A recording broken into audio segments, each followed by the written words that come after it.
Online students जो लोग थोड़ा लेट ज्वाइन किए हैं, तो पटवारी की जो एडवर्टाइजमेंट जो अभी रिलीज हुई है उस एडवर्टाइजमेंट के अकॉर्डिंग 120 मार्क्स का पेपर होगा, और 120 में से जो 35 मार्क्स है इसका इन्होंने सिलेबस रिलीज कर दिया है। बाकी जो बचा हुआ 85 मार्क्स का है, इसके लिए इन्होंने अभी सिलेबस रिलीज नहीं किया है।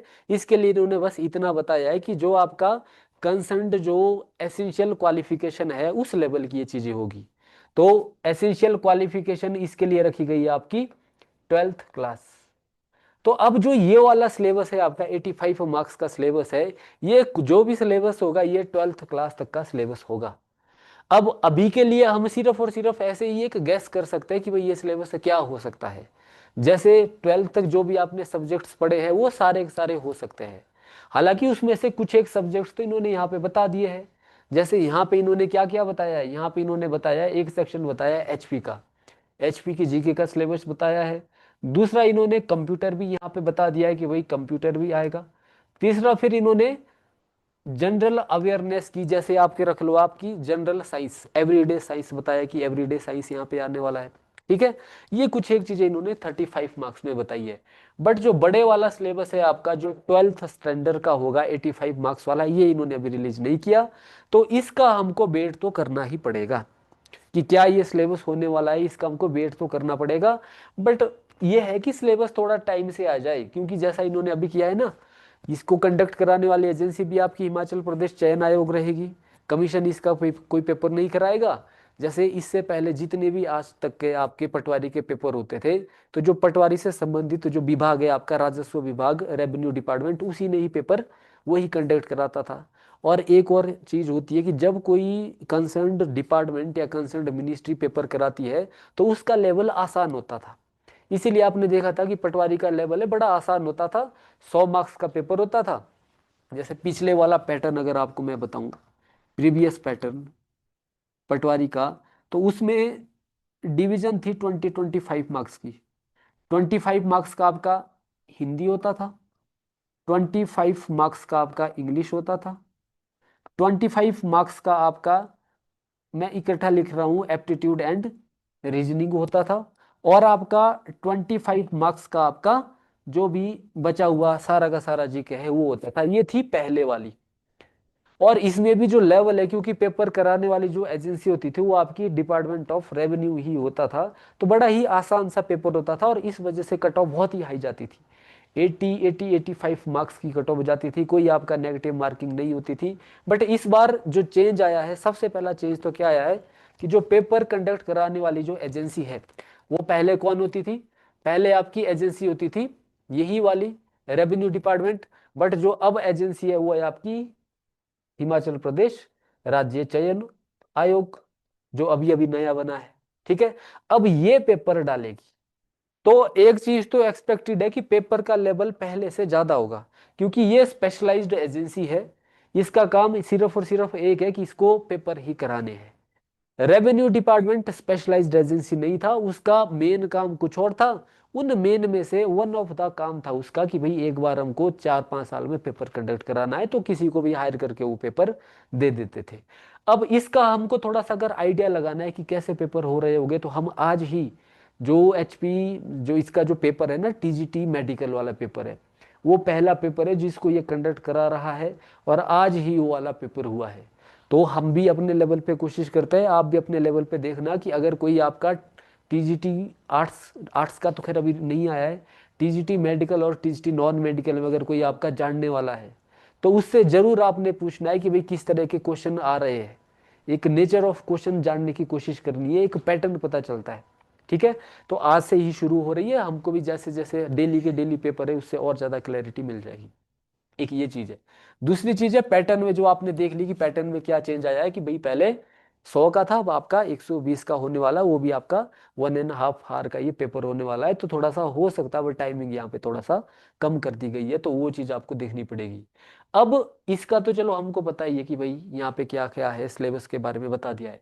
इसके बारे में सिर्फ इतना है कि भाई जो 12th लेवल तक आप पढ़ते हैं वही इसका सिलेबस होने वाला है। तो 12th लेवल तक क्या पढ़ते हैं हम, यही पढ़ते हैं। अब रेवेन्यू डिपार्टमेंट है, तो रेवेन्यू डिपार्टमेंट में सबसे ज्यादा मैथ का रोल रहता है। तो इसका भी जो सिलेबस आएगा उसमें भी हम यही एक्सपेक्ट कर रहे हैं कि भाई मैथ होगा, सबसे बड़ा जो प्रोपोर्शन है वो मैथ होगा। उसके बाद आप इंग्लिश और हिंदी भी है ही, वो तो हालांकि इन्होंने यहाँ पे भी बताया है, बट वो भी होगी ही होगी, उसका भी रोल रहेगा ही रहेगा।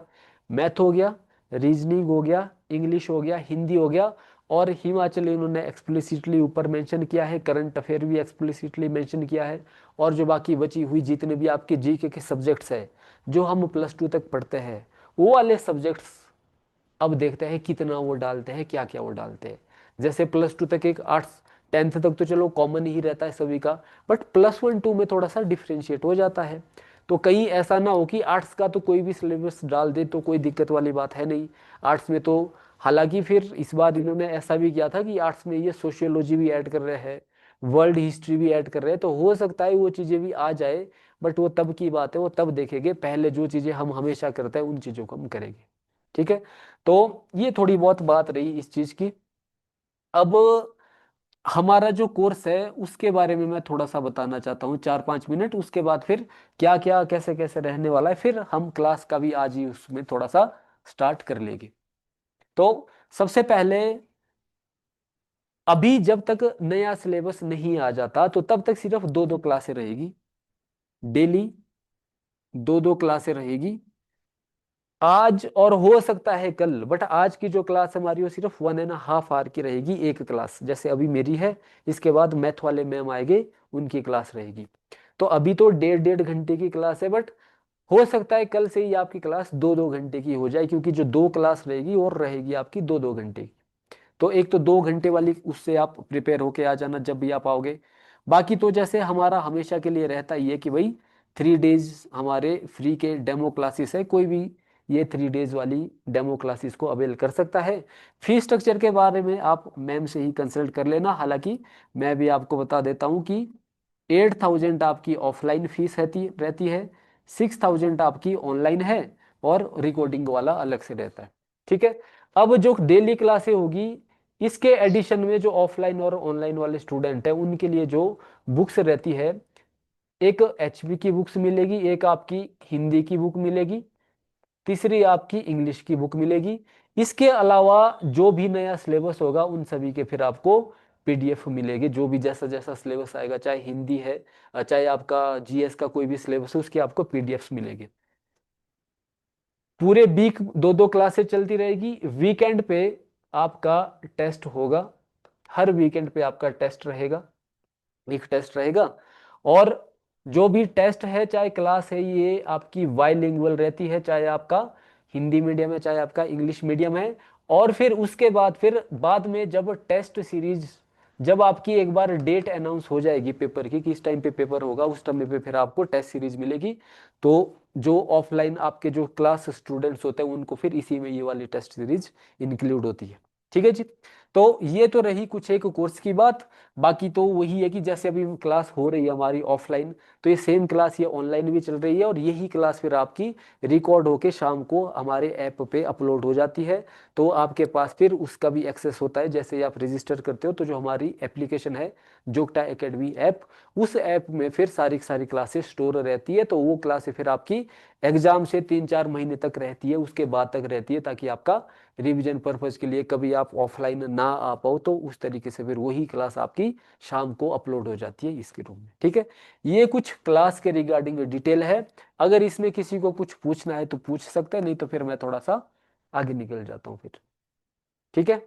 कुछ आपको या ऑनलाइन स्टूडेंट्स को, आर्यन जी 85 नंबर वाला सिलेबस के बारे में कुछ बोल ही नहीं सकते कि कब आएगा, क्योंकि इन्होंने टीजीटी आर्ट्स और मेडिकल का भी ऐसा था कि भाई बहुत पहले एडवर्टाइजमेंट रिलीज कर दी, और जो सिलेबस है वो रिलीज किया जस्ट 1 महीने पहले। और सिलेबस इतना ज्यादा ऐड किया कि अब नया तो करे स्टूडेंट या पिछला करे, जो कि बड़ा अनफेयर था। बट जो है वो है, इसके बारे में क्या कर सकते हैं। तो यहाँ पे हम यही उम्मीद कर सकते हैं कि भाई सिलेबस जब मर्जी, एक तो सबसे पहले तो जल्दी सिलेबस आ जाए, आउट जल्दी हो जाए। अगर आउट नहीं भी होता तो तब तक वो चीजें तो कवर कर लेते जो आएगी ही आएगी, जो हमेशा ही होती है। ताकि अगर मान लो कोई नई चीज ऐड करी गई तो फिर उसको फिर हम उसके बाद सिर्फ उसी को करें। जब तक सिलेबस रिलीज नहीं हो जाता तब तक ये तो हमारा फोकस रहना चाहिए कि भाई जितना हमने पढ़ लिया है, जितना पहले वाला सिलेबस है इसको तो हम कंप्लीट करें। ठीक है, तो ये चीज है। नेगेटिव मार्किंग नहीं होगी इसमें। मैथ की ऐसे कोई बुक नहीं है, मैथ के लिए हैंडआउट्स मिलते हैं आपको, तो मैथ की कोई बुक तो नहीं है, मैथ की हैंडआउट्स मिलते हैं हेमंत जी। ठीक है। अच्छा, एक दो चीजें हैं जो मेरे को मैथ के रिगार्डिंग थोड़ी सी आपको बोलनी है, कि सबसे ज्यादा स्टूडेंट्स को जो परेशानी है वो मैथ में होती है, और सबसे ज्यादा वीक भी मैथ ही होता है। तो मैथ के लिए आपको एक चीज बड़ी ध्यान रखनी है कि जैसे मैडम है, मैडम आपको मैथ कराएंगे, तो क्लास में भी पूरा का बाकी चीजें हो जाती है, जीके वगैरह एक बार समझने वाली चीजें होती है सारी की सारी, फिर तो रट्टा ही है, हो जाती है। बट मैथ में थोड़ा सा स्पेशली ऐसा होता है कि हमारे कंसेप्ट अलग अलग होते हैं, अलग अलग वीक होते हैं। मान लो एक बच्चा बड़ा अच्छा है, एक दूसरा जो स्टूडेंट है वो उतना अच्छा नहीं है, तो फिर क्लास में तो यूनिफॉर्म तरीके से चीजें चलती है। तो अगर आप लोग खुद पार्टिसिपेट नहीं करोगे, मैथ के केस में मैं स्पेशली बोल रहा हूँ, बाकी चीजें हो भी जाएगी, अगर खुद मैम से नहीं पूछते जाओगे कि इसका क्या है इसका क्या है, तो फिर आपका ही वो नुकसान होगा। तो मैथ में मैं चाहता हूँ, क्योंकि मुझे पता है कि भाई मैथ में सबसे ज़्यादा असिस्टेंस की ज़रूरत होती है, तो मैथ में चाहे क्लास के अंदर है चाहे क्लास के बाहर है, मैम हमेशा अवेलेबल रहता है। तो आपको, ये आपकी रिस्पॉन्सिबिलिटी है, ये मैथ मैम की रिस्पॉन्सिबिलिटी है पढ़ाना, वो मैम पढ़ा रहे हैं मैथ की, भाई ऐसा सा जो भी है। अब उसके बाद आपको कितना आप उस चीज का यूटिलाइजेशन करते हो, मैम से कितना ज्यादा उनका फायदा उठाते हो, ये फिर आपका खुद का है। चाहे आप क्लासरूम के बाहर, चाहे फिर आप क्लासरूम के बाहर, क्ला ऑफ टाइम जो आपका है उसके बाद यही मैम बैठे होते हैं, उसके बाद आप कितना पूछते हो, आपकी खुद की दिक्कत है। मैंने पिछली क्योंकि काफी बैच में देखा है कि बच्चों का मैथ कमजोर होता है, बट क्योंकि उसको लगता है कि भाई साथ वाला सोचेगा कि भाई इसको ये चीज भी नहीं आती, इसलिए वो कभी पूछता ही नहीं, वो इग्नोरेंट हो जाता है। तो एक वो चीज है जो आपको खुद के लेवल पे देखनी है। मिशन पटवारी जी, चंडीगढ़ में ऑफलाइन क्लास नहीं होगी, ऑफलाइन क्लास शिमला में होगी, धर्मशाला में होगी, मंडी में होगी, और ऑनलाइन शिमला वाले सेंटर से चलेगी। जो ऑनलाइन स्टूडेंट है उनको बुक पोस्ट के थ्रू मिल जाएगी, बाकी जो पीडीएफ है वो आपके ऐप में भी अपलोड होता है और आपके ग्रुप में भी अपलोड होता है।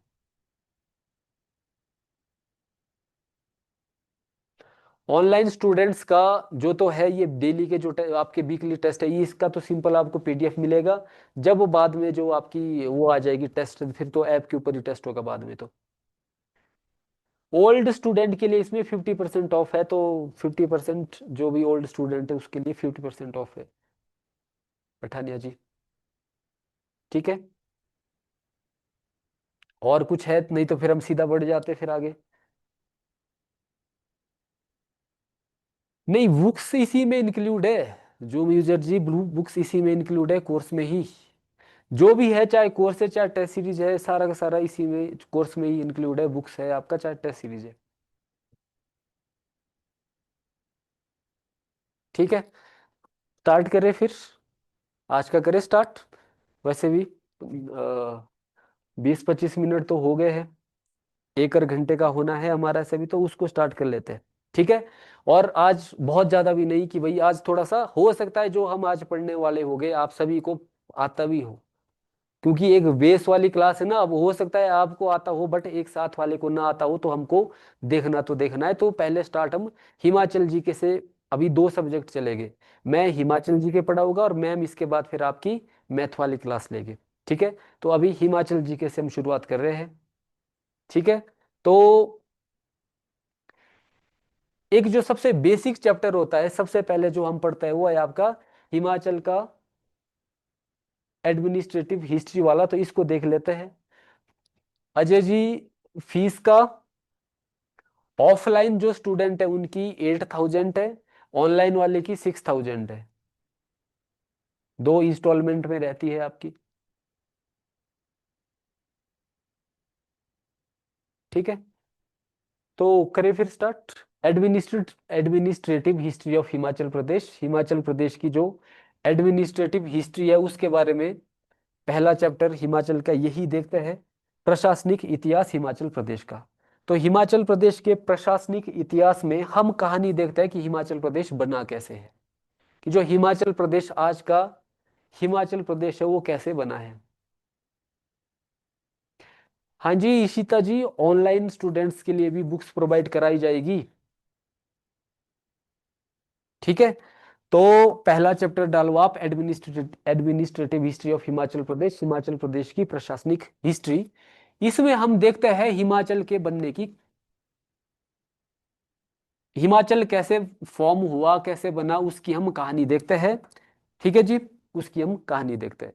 तो हिमाचल कैसे बना, उससे पहले आपको थोड़ा सा देश में कैसे कैसे संगठन हुआ है उसके बारे में पता होना चाहिए। तो हिमाचल की बनने से पहले हम एक पैरेलल कहानी देखते हैं इंडिया के बनने की। ठीक है। तो मैं बात कर रहा हूं सीधा किस समय की, जब ब्रिटिश रूल था, और फिर उसके बाद हम सभी को पता है कि 1947 को हमें आजादी मिली थी। 1947 को अंग्रेज छोड़ के चले गए थे। अब जब अंग्रेज छोड़ के चले गए थे, तो उस समय पे हमारा देश दो तरीके से बटा हुआ था। ठीक है जी। उस समय पे हमारा देश दो तरीके से बटा हुआ था। और दो तरीके से कैसा था, अब इसमें ऐसे ही डिवीजन मैं आपको बता देता हूं। एक वो था जिसको बोला जाता था ब्रिटिश इंडिया, ब्रिटिश भारत।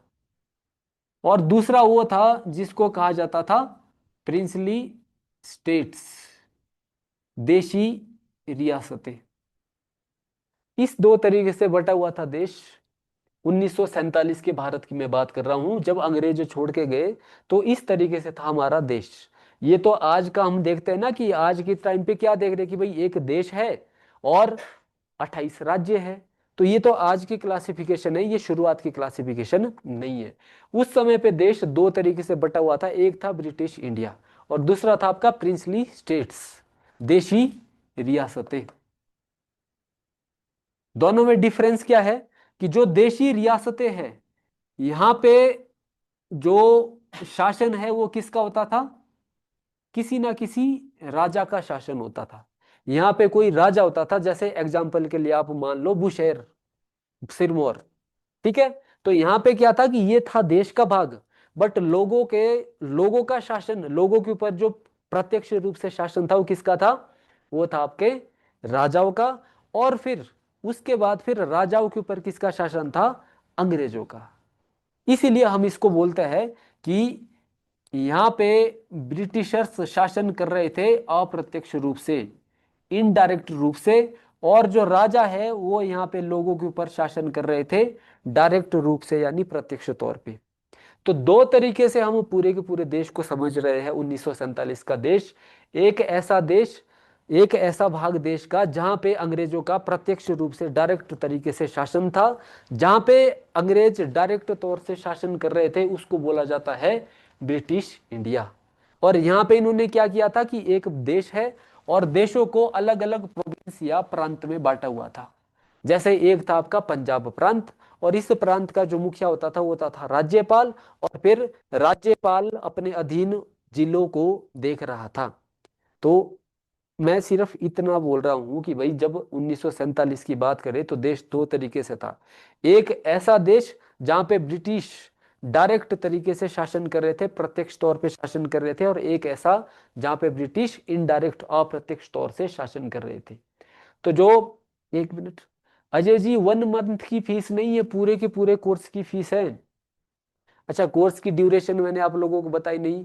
वैसे नॉर्मली हम मान के चल रहे हैं कि 3 से 4 महीने की ये कोर्स की ड्यूरेशन है। अगर ज्यादा ही सिलेबस इंक्लूड हो गया तो फिर वो भी फिर इसी में हम इंक्लूड कर देंगे। ठीक है, फिर ये कि नंबर ऑफ क्लासेस बढ़ा देंगे फिर हम। ठीक है। तो दो तरीके से था, एक था आपका जहां पे डायरेक्ट कंट्रोल था, उसको बोला जाता था ब्रिटिश इंडिया। और दूसरा था आपका जहां पे कंट्रोल कैसा था, इनडायरेक्ट था, उसको बोला जाता था प्रिंसली स्टेट। ठीक है। अब जब ये दोनों के दोनों देश मिले, जब हमारे ये अलग अलग जो भाग है देश का ये मिला 1947 में, तो उस समय पे क्या हुआ फिर, इस समय पे फिर जो प्रशासनिक ढांचा है उसके बारे में ही हमको पढ़ना है। ठीक है। तो हमको यहां से लेकर के जो आज की क्लासिफिकेशन है कौन सी, यूनियन और स्टेट्स वाली, वहां तक पहुंचना है। तो ये हल्का सा पता चला, ये कब की मैं बात कर रहा हूं, ये मैं बात कर रहा हूं 1947 की। ठीक है। 1947 में देश दो तरीके से बटा हुआ था, ब्रिटिश इंडिया और प्रिंसली स्टेट्स, ब्रिटिश भारत और देशी रियासतें। देशी रियासतें जहाँ पे उनका शासन प्रत्यक्ष रूप से डायरेक्ट था लोगों के ऊपर, और आपका ब्रिटिश इंडिया जहाँ पे उनका शासन कैसा था, उल्टा बोल दिया मैंने। ब्रिटिश इंडिया कौन सा था, जहाँ पे डायरेक्ट रूल था, और प्रिंसली स्टेट कौन सा था, जहाँ पे इनडायरेक्ट था, क्योंकि वहां पे लोगों के ऊपर राजा था और राजा के ऊपर थी ब्रिटिश अथॉरिटी। ठीक है, इतना हो गया। अब इसके बाद बहुत सारे प्रिंसली स्टेट्स थे। जब अंग्रेज गए तो आपको पता है कि अंग्रेजों के इनके साथ संबंध अच्छे होते थे, इसीलिए अंग्रेजों ने माउंटबेटन प्लान जिसको बोला जाता है, तो माउंटबेटन प्लान के तहत अंग्रेजों ने क्या किया, अंग्रेजों ने इनके लिए ऑप्शन रखे कि आप जितने भी देशी रियासतें, आपके पास तीन विकल्प है। ऑप्शन एक कि आप ज्वाइन करो इंडिया, एक। ऑप्शन दो, आप ज्वाइन करो पाकिस्तान। ऑप्शन तीन, अगर आप इंडिया भी ज्वाइन नहीं करना चाहते, पाकिस्तान भी ज्वाइन नहीं करना चाहते, तो यू कैन रिमेन इंडिपेंडेंट, आप आजाद रह सकते हो। तो ये ऑप्शन दिए किसको, देशी रियासतों के राजाओं को। किसने, जो अंग्रेज है उन्होंने देशी रियासतों के राजाओं को, देखो ये लो, इनको तो जोड़ना ही पड़ेगा, ये तो भारत हो गया ब्रिटिश इंडिया के। ब्रिटिश इंडिया का मालिक कौन था पहले, ब्रिटिश इंडिया का मालिक था खुद ब्रिटिश, बट ब्रिटिश को तो हमने भगा दिया, तो फिर अब यहाँ का मालिक कौन बना, हम खुद बन गए। बट जो प्रिंसली स्टेट है, इसका डायरेक्ट मालिक था खुद राजा, और उसके ऊपर था ब्रिटिश, तो उसके ऊपर वाला तो चला गया, इसलिए राजा हो गया आजाद। अब इसीलिए ऐसे कम से कम 550 के आसपास देशी रियासतें थी। तो इन लोगों को अंग्रेजों ने बोला कि आपके पास तीन ऑप्शन है, या तो आप ज्वाइन करो इंडिया, या आप ज्वाइन करो पाकिस्तान, या आप कुछ भी ज्वाइन मत करो, अगर आपको आजाद रहना है तो आप आजादी रहो। तो ये क्या ऑप्शन चूज करेंगे, तो किसी को भी पसंद नहीं है दूसरों के अधीन जाना, ये सारे के सारे बोलेंगे हमें तो आजाद रहना है। सभी ने यही किया। बट फिर जवाहरलाल नेहरू ने ये काम दिया सरदार पटेल को। उनको बोला गया कि आपकी रिस्पॉन्सिबिलिटी है कि जितने भी ये अलग अलग जो देशी रियासतें हैं, आपको इनको एक करना है, भारत यूनियन में, ब्रिटिश इंडिया में मिलाना है। अब इन्होंने भी अपना काम शुरू कर दिया, और इन्होंने एक एक करके बाई हुक एंड क्रूक किसी ना किसी तरीके से सभी की सभी देशी रियासतों को, लगभग 550 552 के आसपास देशी रियासतों को इन्होंने देश में मिला लिया। अब बाकी को तो सभी को तो मिला लिया, बट तीन जगह पे अभी प्रॉब्लम हो रही थी। तीन देशी रियासतें ऐसी थी जहां पे जो आपके राजा है वो देश में नहीं मिल रहे थे, और ये तीन कौन कौन सी है, एक है आपकी जम्मू और कश्मीर, दूसरा है आपका जूनागढ़, जूनागढ़ आपके आज के गुजरात में है, और जो तीसरा है आपका वो है आपका हैदराबाद। ठीक है, अब एक एक करके सिर्फ इनका देख लेते हैं कि भाई इनको कैसे देश में जोड़ा गया। अब हम देख पढ़ तो हम हिमाचल जी के रहे, इसलिए देख रहे हैं क्योंकि हिमाचल की कहानी भी इसी के साथ कनेक्टेड है। इन सभी देशी रियासतों में से हिमाचल भी तो एक देशी रियासतें थी, तो अगर हम पीछे का बैकग्राउंड वाली क्लैरिटी ले लेते हैं तो फिर हिमाचल की तो ऑटोमेटिकली खुद ही आ जाएगी। ठीक है, तो अब यहाँ पे क्या हुआ, यहाँ पे हालांकि आप ये चीज पॉलिटी में भी पढ़ते हो, बट वो चीज अब हम यही पढ़ ली हमने, वहां पे हम दोबारा ये चीज नहीं देखेंगे। तो जम्मू कश्मीर में क्या सिनेरियो था कि यहाँ का जो राजा है वो क्या था, वो था आपका हिंदू, हिंदू राजा था। और जो प्रजा है वो ज्यादातर मेजोरिटी जो बहुमत प्रजा है वो क्या थी आपकी, मुस्लिम थी। बट ये ऐसे मुस्लिम थे जो पाकिस्तान में नहीं मिलना चाहते थे, ये आपके आजाद रहना चाहते थे। बट आजाद वाली हालत अब यहाँ पे नहीं दिख रही थी, इसीलिए पाकिस्तान वाले क्या करेंगे, पाकिस्तान वाले आपके परली तरफ से आतंकवादी के रूप में पाकिस्तान की जो फौज है वो आएगी, और वो श्रीनगर के ऊपर हमला कर, कश्मीर के ऊपर हमला कर देगी, और वो काफी आगे तक पहुंच जाएगी। अब इस समय पे यहाँ के जो राजा थे हरि सिंह, उन्होंने मजबूरी में आकर के फिर भारत सरकार से कांटेक्ट किया कि हमें पाकिस्तान के आक्रामकों से बचाओ। अब उस समय के जो सचिव थे के मेनन, और आपके पंडित जो सरदार पटेल थे, उन्होंने शर्त रखी कि अगर आप पहले भारत में अपना विलय करते हैं तो ही हम अपनी सेना भेजेंगे। और इस वजह से फिर वहां के राजा ने भारत में विलय के लिए वो मान गए। अब जब भारत में विलय के लिए वो माने तो उन्होंने एक डॉक्यूमेंट साइन किया था, जिसको बोला जाता है इंस्ट्रूमेंट ऑफ एक्सेशन। ठीक है, तो इंस्ट्रूमेंट ऑफ एक्सेशन फिर इन्होंने साइन किया, और जैसे ही इन्होंने वो वाला, एक किस्म से इंस्ट्रूमेंट ऑफ एक्सेशन यानी एक कागज है जिस कागज के तहत वो ये कह रहे हैं कि हम भारत के संघ को ज्वाइन करना चाहते हैं, तो इसको बोला जाता है इंस्ट्रूमेंट ऑफ एक्सेशन। राजा हरि सिंह ने ये इंस्ट्रूमेंट ऑफ एक्सेशन के ऊपर साइन किया था। इसके तहत जो जम्मू और कश्मीर है वो भारत का अब भाग बन गया। अब क्योंकि जम्मू और कश्मीर भारत का भाग बन गया, तो भारत सरकार की जिम्मेवारी है कि अब हम उसको बचाए।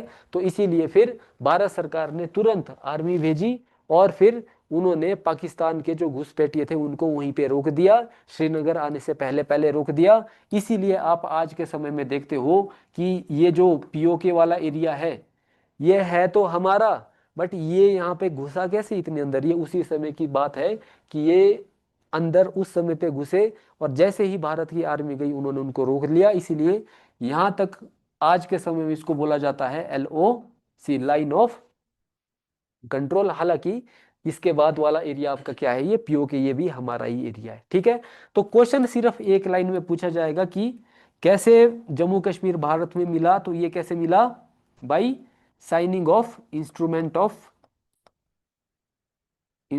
ऑफ एक्सेशन, कि इसने इंस्ट्रूमेंट ऑफ एक्सेशन के ऊपर साइन किए, हस्ताक्षर किए, उसके द्वारा फिर ये यहाँ पे जुड़ा। अब जूनागढ़ की कहानी थोड़ी सी इसकी उल्टी है।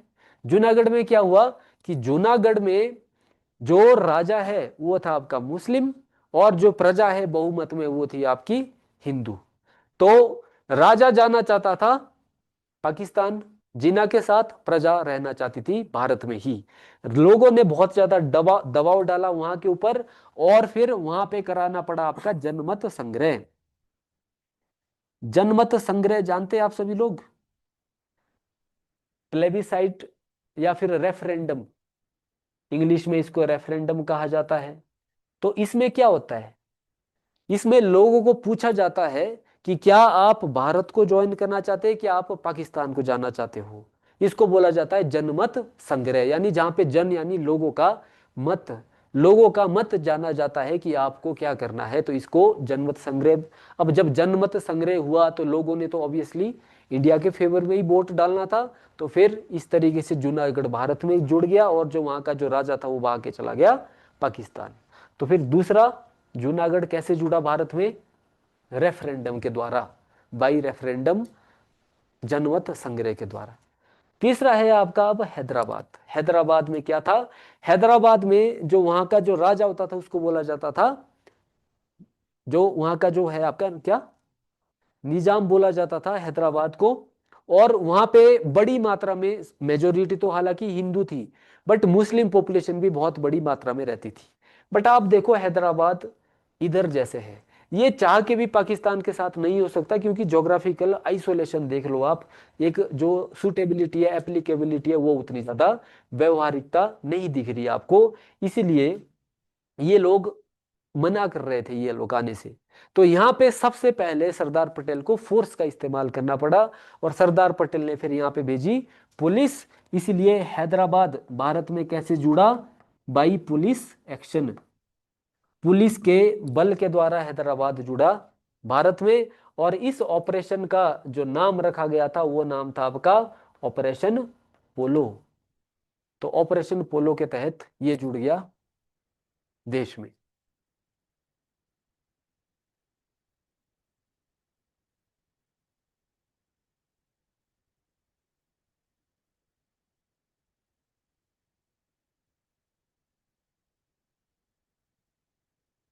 ठीक है, इतनी कहानी अगर क्लियर हुई है, तो अब इसका मतलब क्या हुआ कि अब जो आपका ब्रिटिश इंडिया था जो पहले से था, और जो आपकी देशी रियासतें थी,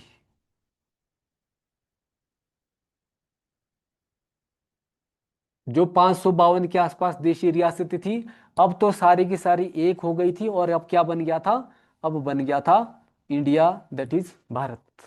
ठीक है, अब कोई इंटीग्रेशन से संबंधित कोई भी ऐसी कोई दिक्कत वाली बात नहीं थी। अब जब ये जुड़ गया है तो इसके बाद क्या किया गया, इसके बाद अब देश में चला हुआ था पैरेलली संविधान बनाने वाला काम। संविधान बन रहा था पैरेलली देश में। ठीक है। अब जब देश में संविधान बन रहा था तो ये बोला गया कि भाई अभी कुछ जो बड़े बड़े प्रांत थे उनको प्रांत ही बोला गया, रियासतें थी बड़ी बड़ी उनको भी रियासतें ही बोला गया, और जो छोटी छोटी रियासतें थी जैसे आपकी हिमाचल थी तो इसको बना दिया गया था आपका चीफ कमिश्नर प्रोविंस।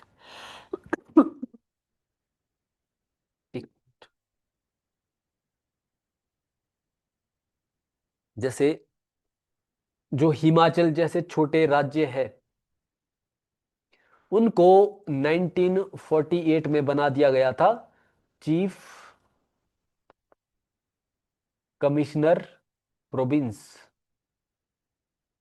मुख्य आयुक्त प्रांत। हिमाचल को बना दिया था कि आयुक्त प्रांत। तो हिमाचल बनने की कहानी शुरू कहाँ से होती है? मुख्य आयुक्त प्रांत से हिमाचल बनने की कहानी शुरू होती है। हिमाचल सबसे पहले 1948 में बना मुख्य आयुक्त प्रांत, चीफ कमिश्नर प्रोविंस। क्यों? क्योंकि जो हिमाचल का जो मुखिया होता था वो होता था एक चीफ कमिश्नर, मुख्य आयुक्त। तो मुख्य आयुक्त या चीफ कमिश्नर के अधीन जो प्रांत आता है उसको बोला गया चीफ कमिश्नर प्रोविंस। और ये आदमी इंडियन सिविल सर्विसेज का होता था, ये कोई चुना हुआ नेता नहीं होता था, ये भारतीय प्रशासनिक सेवा का व्यक्ति होता था जिसको भारत सरकार के द्वारा नियुक्त किया जाता था। ठीक है। हम आगे देखेंगे कि भाई हिमाचल का पहला जो मुख्य आयुक्त है वो कौन बना, पहला सीईसी कौन बना, दूसरा कौन सा बना, उसके बारे में हम देखना है। पहले एक ओवरऑल कहानी समझनी है हमको। ठीक है। अब देश भी इस तरीके से ऐसा हो गया और हिमाचल भी ऐसा हो गया।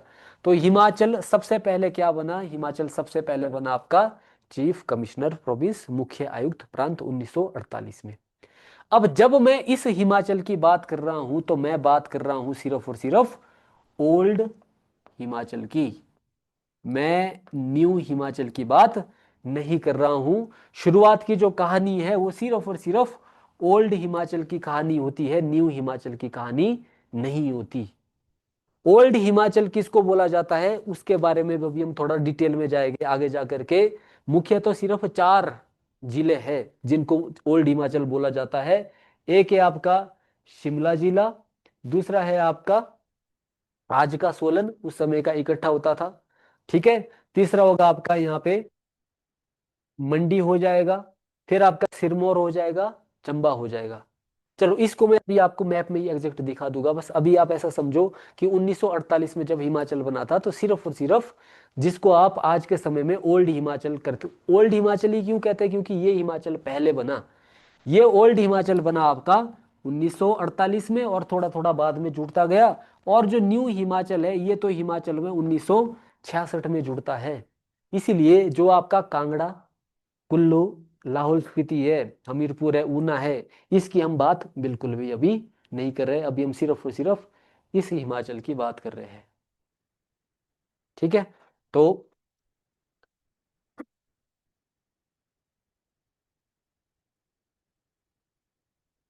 1948 Himachal became chief commissioner province, Himachal chief commissioner province बना। अब देश के लेवल पे क्या हो गया कि 1950 में देश में जो संविधान है वो लागू हो गया, कॉन्स्टिट्यूशन लागू हुआ। अब जब नया संविधान बना तो उस नए संविधान ने कहा कि अब हम चुनाव कराएंगे, और चुनाव करने से पहले हम क्या करेंगे, हम जो प्रशासनिक ढांचा है उसको हम बदल देंगे।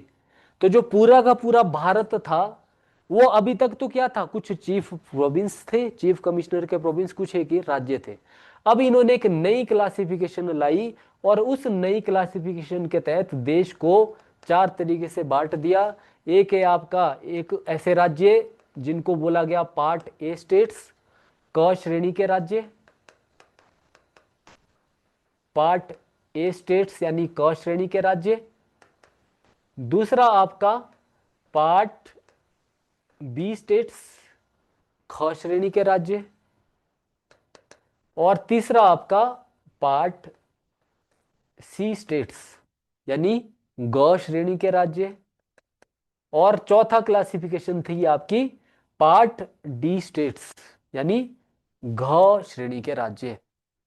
तो 1948 से लेकर के 1951 तक 1951 तक क्या चलता रहा? 1951 तक चलता रहा हिमाचल क्या था? चीफ कमिश्नर प्रोविंस, मुख्य आयुक्त प्रांत। बट 1951 को हिमाचल बन गया आपका, जो हिमाचल है हिमाचल बना पार्ट सी स्टेट। क्यों? क्योंकि पूरे देश के लेवल पे जो क्लासिफिकेशन है वो इस तरीके से करी गई कि ए श्रेणी के राज्य, क श्रेणी का राज्य, ख श्रेणी का, ग और घ। अब एक बार थोड़ा सा इसको समझ लेते हैं कि भाई ये ए बी सी डी श्रेणी क्या थी। जितने भी बड़े बड़े स्टेट थे, जो लार्ज स्टेट थे, और लार्ज स्टेट कौन से? ब्रिटिश इंडिया वाले।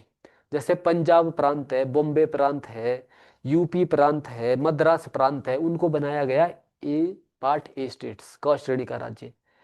जितने प्रिंसली स्टेट्स थी, देशी रियासतें थी, उसमें जो लार्ज प्रिंसली स्टेट्स थे, जो बड़े बड़े प्रिंसली स्टेट्स थे, उनको बनाया गया पार्ट, जैसे मेवाड़ है, उनको बनाया गया आपका पार्ट बी स्टेट्स, ख श्रेणी का राज्य। और जो प्रिंसली स्टेट्स तो थे, बट कैसे थे? बहुत ही छोटे थे, जैसे हिमाचल प्रदेश था, तो उसको बना दिया गया पार्ट सी स्टेट्स, ग श्रेणी का राज्य। और जो आपका अंडोमान एंड निकोबार है, अंडोमान और निकोबार है, उसको बना दिया गया आपका घ श्रेणी का राज्य। ठीक है। तो अगली कहानी है कि हिमाचल बना आपका सी स्टेट्स। कब बना? 1951 में। अब ऐसी चीजें चलती रहेगी, ऐसी चीजें चलती रहेगी। आगे जाकर के, आगे जाकर के देश के लेवल पे एक बहुत बड़ी डिमांड उठेगी, और वो डिमांड है कि हमें भाषा के आधार पर नए राज्य चाहिए। क्योंकि देश आजाद हो गया था, अब हम खुद अपने राजा थे। इसलिए अब हम क्योंकि खुद अपने राजा है, तो अब हमें लग रहा था कि भाई जो भी हम चाहेंगे वो ही होगा। इसीलिए सबसे बड़ी जो डिमांड आजादी के बाद, सबसे बड़ी जो डिमांड थी वो थी कि हमें भाषा के आधार पर नया राज्य बनाना है। ठीक है। Demand for the creation of state on the basis of language, भाषीय आधार पर राज्यों का निर्माण, लिंग्विस्टिक क्रिएशन ऑफ स्टेट्स, ये सबसे बड़ी डिमांड थी आजादी के बाद। बट इसके फेवर में हमारे राष्ट्रीय नेतृत्व नहीं था। राष्ट्रीय नेतृत्व इसके फेवर में इसलिए नहीं था क्योंकि अभी हमारा देश ठीक से अपने पांव पे खड़ा भी नहीं हुआ है। अभी तो एक किस्म से आप ऐसे समझो कि बच्चा है, अभी तो 4-5 साल भी नहीं हुए हैं। और हमारे देश में इतनी डाइवर्सिटी भी है, विभिन्नता है अलग अलग तरह की। तो अगर राज्य ज्यादा बनाए गए भाषा के आधार पर, तो फिर देश जुड़ने से, बनने से पहले ही टूट सकता है, बनने से पहले ही देश टूट सकता है। इसीलिए केंद्र के नेतृत्व ने हमेशा इस डिमांड को रिजेक्ट कर दिया। बट और इसके लिए अलग अलग आप पॉलिटी में देखोगे, जैसे पहले धर आयोग बैठा, धर आयोग ने बोला कि नहीं भाई, ये व्यावहारिक नहीं है कि आप स्टेट के जो नया राज्य बनाए आप किसके आधार पे? भाषा के आधार पर। क्योंकि हमारे यहाँ पे तो हजारों भाषा बोली जाती है, तो इसका मतलब है आप हजारों राज्य बना देंगे, तो ऐसा पॉसिबल नहीं है। तो सबसे पहले धर आयोग ने इस डिमांड को रिजेक्ट कर दिया। उसके बाद फिर जेबीपी आयोग बैठता है आपका, ये चीज मैं पॉलिटी में आपको बता दूंगा। उसके बाद जेबीपी आयोग बैठता है। जेबीपी इसलिए क्योंकि इसके 3 सदस्य थे, जवाहरलाल नेहरू, वल्लभ भाई पटेल और पट्टाभी सीतारमैया। इन्होंने भी ये डिमांड रिजेक्ट कर दी कि नहीं, ये एक जो इसकी जो व्यावहारिकता है, इसकी एप्लीकेबिलिटी है, फिजिबिलिटी है, वो नहीं है। इसलिए इन्होंने भी इस डिमांड को रिजेक्ट कर दिया। अब क्या हुआ इसके बाद? इसके बाद फिर जो आपका साउथ है, साउथ में मद्रास होता था बहुत बड़ा, आज का तमिलनाडु और आपका आज का ही आंध्र प्रदेश, ये इकट्ठे होते थे। अब यहाँ पे बहुत ज्यादा डिमांड उठी। जैसे आप देखो कि जो आपका ये था पूरा का पूरा, ये नीचे वाला जिसको आप तमिलनाडु बोलते हैं, इसमें रहते थे मेजोरिटी तमिल स्पीकिंग लोग, जो ज्यादातर तमिल बोलते थे। और जो आपका नॉर्थ वाला मद्रास था, इसमें रहते थे वो लोग जो बोलते थे मेजोरिटी में तेलुगु। तो ये जो तेलुगु लोग हैं, ये तमिल लोग से अलग होना चाहते थे, मद्रास से अलग होना चाहते थे, इसलिए इन्होंने बहुत बड़े लेवल पे डिमांड रखी। अब जब डिमांड रखी तो आपको तो पता ही है कि पीछे जितनी भी कमिटी बैठी है, उन सभी कमिटी ने मना कर दिया है कि भाई आप भाषा के आधार पर नई राज्य हम नहीं बनाएंगे। तो इसका मतलब है कि इनकी डिमांड भी पूरी नहीं होगी, तेलंगाना जो आपका तेलुगु बेस्ड राज्य है वो नहीं बनेगा। इसलिए यहाँ पे एक पोटी करके कांग्रेस के वर्कर होते थे, उन्होंने आमरण अनशन किया, फास्ट अन टू डेथ, कि जब तक मेरी मांग पूरी नहीं होगी, जब तक हमें मद्रास से अलग करके नया राज्य नहीं मिलेगा, तब तक मैं अन्न भोजन कुछ भी ग्रहण नहीं करूंगा। और 50वें 91वें दिन फिर उनकी डेथ हो गई। अब जैसे ही डेथ हो गई तो फिर लोगों में बहुत ज्यादा गुस्सा आ गया कि भाई अंग्रेजों से, फिर तो हम इससे अच्छे तो अंग्रेजों के गुलाम ही थे, अगर हमारी एक डिमांड भी पूरी नहीं हो रही। तो फिर भारत सरकार को मजबूरी में आकर के 1953 में फिर इस तरीके से पहला भाषा के आधार पर एक राज्य बनाना पड़ा, जिसका नाम है आपका आंध्र प्रदेश। तो आंध्र प्रदेश फिर इस तरीके से 1953 में पहला भाषा के आधार पर राज्य बनता है। अब जब आंध्र प्रदेश बन गया भाषा के आधार पर, तो अब बहुत बड़ा प्रोटेस्ट शुरू होने लग गया। बाकी जगह भी अब डिमांड उठने लग गई कि अगर आंध्र बना है तो अब हमको भी बना दो। इसीलिए अब भारत सरकार ने एक और आयोग बिठाया, कमीशन बिठाया, जिसका नाम है आपका फजल अली आयोग। क्योंकि फजल अली सुप्रीम कोर्ट के जज होते थे, उनको इसका अध्यक्ष बनाया गया, इसलिए फजल अली आयोग को बोला गया कि भाई आप बताओ कि कितना व्यावहारिक है, कितना पॉसिबल है भाषा के आधार पर नए राज्यों को बनाना। तो अब फजल अली फिर पहली बार अपनी रिकमेंडेशन देगा, और ये पहला कमीशन होगा जो कहेगा कि हाँ भाषा के आधार पर राज्य बनाए जा सकते हैं। हालांकि एक भाषा एक राज्य के आधार पर, एक भाषा एक राज्य नहीं हो सकता, बट अगर बड़ा राज्य है और फाइनेंशियली वो अपने पाँव पे खड़ा हो सकता है तो आप बना सकते हैं। ठीक है। अब इनकी रिकमेंडेशन को लागू करने के लिए फिर संविधान को संशोधित किया गया, और 7th कॉन्स्टिट्यूशनल अमेंडमेंट एक्ट 1956 सातवां संवैधानिक संशोधन लाया गया, और उसने अब नई प्रशासनिक सुधार या जो नया प्रशासनिक ढांचा है उसको प्रपोज किया। तो अब हमको देखना है कि तीसरा, सबसे पहले हमने देखा 1948 वाला, दूसरा हमने देखा ये पार्ट ए बी सी इस तरह की। अब हम देख रहे हैं जो 7वां संवैधानिक संशोधन था, उसने जो नया ढांचा प्रपोज किया, और इसलिए उस ढांचे को बोला जाता है कि आज के बाद सबसे पहले तो ये वाली क्लासिफिकेशन खत्म हो जाएगी। Part A B C D ये वाली क्लासिफिकेशन खत्म हो जाएगी। सिर्फ दो तरह की चीजें होगी, एक होगा राज्य स्टेट्स, और दूसरा होगा यूनियन टेरिटरी यानी केंद्र शासित प्रदेश। इसीलिए जो आज की जो हमारी क्लासिफिकेशन है ना, आज के टाइम पे हम यही देखते हैं कि भाई राज्य है और दूसरा है आपका केंद्र शासित प्रदेश। तो ये क्लासिफिकेशन कब से लागू हुई है? 1956 से। ठीक है। अब हिमाचल का क्या हुआ? हमको तो हिमाचल से लेना देना है ना। तो हिमाचल जो पहले पार्ट सी स्टेट था, हिमाचल को बोला गया कि हिमाचल बहुत ही छोटा है, आबादी में भी, साइज में भी, और फाइनेंशियल आप वायबिलिटी देखते हो, अगर आप थोड़ा सा पैसों के हिसाब से देखोगे तो हिमाचल अपने पांव पे खड़ा नहीं हो पाएगा। इसलिए ये सुझाव दिया गया कि हिमाचल को पंजाब में मिला दो। ये सुझाव दिया गया फजल अली आयोग के द्वारा। अब इसमें से जो चेयरमैन है वो इसके पक्ष में नहीं थे, और साथ के साथ हमारे स्टेट के जो लीडरशिप थे, स्पेशली उस समय पे जो आपके यशवंत परमार है, उनके नेतृत्व में, उनके स्ट्रगल से कैसे कैसे करके सेंट्रल के नेतृत्व को बनाया गया कि हमें पंजाब में ना मिलाया जाए, हमें अलग से ही रखा जाए। और इस वजह से फिर हिमाचल को 1956 में बनाया गया केंद्र शासित प्रदेश। तो हिमाचल 1956 को क्या बना? केंद्र शासित प्रदेश बना। ठीक है। अब आगे जाकर के क्या होगा? आगे जाकर के मैं हालांकि डिटेल वाली कहानी में जाऊंगा, अभी मैं सिर्फ एक ओवरऑल एक सिंपल सी कहानी बता रहा हूं। आगे जाकर के अब 1966 में जो पंजाब है, पंजाब के अंदर मांग उठने लगी कि भाई हम एक अलग से पंजाब राज्य चाहिए। अब अलग से क्या मतलब है? तो अभी का जो पंजाब है उसके बारे में देख लेते हैं थोड़ा सा, कि जो अभी वाला पंजाब है ना आपका, ऐसे मानो कि ये है पंजाब। तो इस पंजाब में जो बेस्ट वाला पंजाब है, यहाँ पे जो मेजोरिटी है वो है आपकी ऐसे लोगों की जो पंजाबी भाषा बोलते हैं, इनकी मेजोरिटी है। और जो आपका दक्षिण वाला पंजाब था, यहाँ पे बहुमत उन लोगों की थी जो आपकी हिंदी बोलते थे। और जो इधर वाला है, ये वाला एरिया आपका पहाड़ी वाला एरिया है, पंजाब का जो हिल एरिया है ये वाला एरिया है। अब पंजाब को तोड़ दिया गया 1966 में, और क्या किया गया कि जो ये वाला पंजाबी, जहां पे पंजाबी मेजोरिटी रहती थी, इसको तो बनाया गया पंजाब ही। और जो आपका जहाँ पे हिंदी बहुमत ज्यादा रहती थी, लोगों की हिंदी बोलने वाले लोग ज्यादा रहते थे, इसको बनाया गया आपका हरियाणा। ठीक है। और जो ये वाला है, जो पहाड़ी पंजाब वाला एरिया है, हिल पंजाब वाला एरिया है, इसको भेज दिया गया कहाँ पे, इसको जो पहले वाला हिमाचल था ना, इसको मिला दिया गया हिमाचल के साथ। ठीक है। और एक और चीज थी कि भाई चंडीगढ़ है, उसको इन दोनों का संयुक्त राजधानी बना दिया गया था, पंजाब और हरियाणा का।